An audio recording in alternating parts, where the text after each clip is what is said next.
KG প্রতি আপনার মনে করেন 100-150 টাকা করে বাড়তি, যেগুলো এক্সপোর্টের মাল। প্রত্যেকটা জিনিসের প্রতিদিন ঘুম থেকে উঠি দাম বাড়ছে।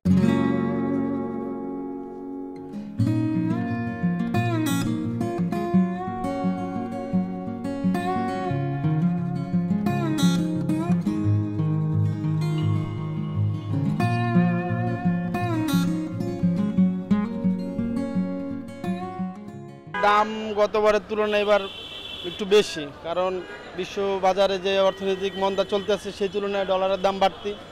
এই মালগুলো যেহেতু ইনপুট করে আসে, সেই ডলারের সাথে সামঞ্জস্য রাখাই মালের দাম এবার বাড়তি আগের তুলনায় আর কি। কেজি প্রতি আপনার মনে করেন 100-150 টাকা করে বাড়তি, যেগুলো এক্সপোর্টের মাল। আপনার চেরি ফল, এগুলো তুরস্ক থেকে কানাডা থেকে এবং অস্ট্রেলিয়া থেকে আসে আর কি আমাদের এখানে। আগে এগুলো আমরা কিনতাম ধরেন 3000, বেচতাম 3500 টাকা, আর এই বছর আমাদের 3500 থেকে 3700 টাকা পর্যন্ত কিনা। অন্য ফল আছে, যেমন এটা হলো আপনার প্লাম, অস্ট্রেলিয়ান প্লাম, ওইটা হলো কিউই নিউজিল্যান্ডের।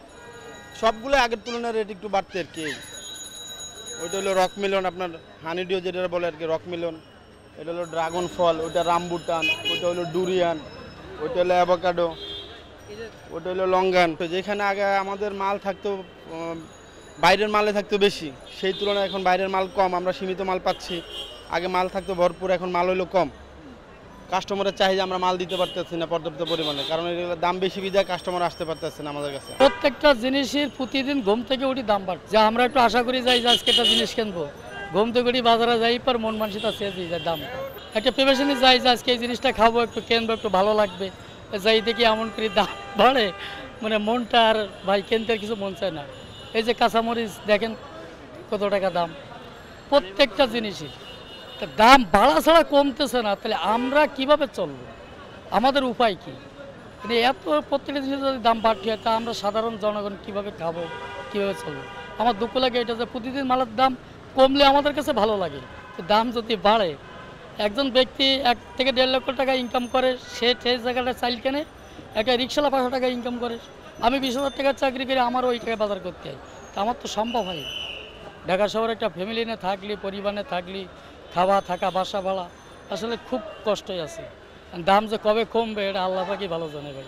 এই যে ডলারের কারণে যে ফলের দাম বাড়ছে, আমরা খুব বিভ্রান্ত। কাস্টমারের লগে প্রশ্ন করতে করতে আমাকে জান শেষ। জায়গা মতো দাম বাড়ছে, আমরা বেশি দাম দিয়ে কিনে আনি, কিন্তু এরা এনে আমাকে প্রশ্ন করতে করতে শেষ। এত বাড়লো কেন? 120 টাকার আম 300 টাকা হইলো কেন? আমরা বলি আমরা কি করবো, আমরা তো কিনে আনি টাকা দিয়া, কিন্তু সব মালের দাম ডাবল হয়েছে। আপেল বেচতাম হলে আপনার 150 টাকা, 160 টাকা, ওই আপেল হয়ে গেছে 280 টাকা, মালটার কেজি 250 টাকা। কি করবো আমরা? মালের দাম জায়গা মতো বাড়নে আমাদের সমস্যা। দামে কিনে দামে বেশি, বাস এটুকুই আমি মনে করি। আরে বাবার এটা কি হয়েছে রে, বিদেশির মাল, আমদামি নাই, দাম বাড়তি। আমদামি থাকলে দাম কম, পকেটে তো পয়সা থাকতে হবে। আপনি রুজি করতে পারলে আপনি 500 টাকা খরচ করতে, 500 টাকা কামালে 200 টাকা ভাঙতে পারবেন, আর না কামাই তাহলে আপনি ভাঙবেন কই থেকে? কারণ আগে তো আমাদের বেচা কিনা ভালো ছিল, মালের দাম কমা ছিল, মানে মালের দাম বাড়ছে, আমাদের কাস্টমারও কমছে। আর ওখানে তো মনে করেন ওই কাস্টমারে তো এই আগের দামই মূল্য। দাম বাড়ার কারণ হইলো সব জিনিসের দাম বাড়ছে, ট্যাক্স বাড়ছে, যার কারণে মানে যারা ইম্পোর্টার এরা অন্য মাল রেট কমে ছাড়ে না। আমাকে তো আর উপায় নেই, আমাকে বেশি রেডি আনা লাগে। আর কয় নিলে নাও, না নিলে কোলেস্টোরে ঢুকাই রাখে। এটা খেজুরি কার্টনে 500 টাকা বাড়ছে, কেজিতে 100-150 বেড়ে গেছে। এটা আগে আসছিল মনে করেন 4000, এখন হয়েছে 5200। কার্টনে যে আপেল, সবুজ আপেল আগে আসছিল মনে করেন শুধু 2500-2600, মানে 150 টাকায় কিনা পড়তো। এখন এই আপেল আনি 4500 টাকা। এক আপেলের মধ্যে এই 15 দিনে মনে করেন যে 1500 টাকা বাড়ছে। 3000 আসলে মানে 4500 হয়েছে।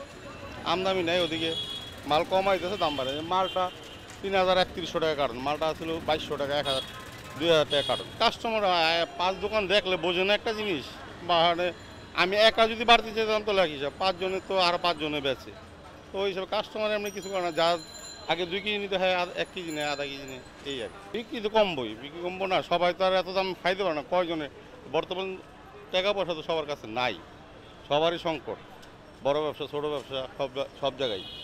সংবাদ, ফিচার ও অনুষ্ঠানের জন্য ভিজিট করুন সংবাদ প্রকাশের ওয়েবসাইট এবং যুক্ত থাকুন ফেসবুক পেজ ও ইউটিউব চ্যানেলের সঙ্গে।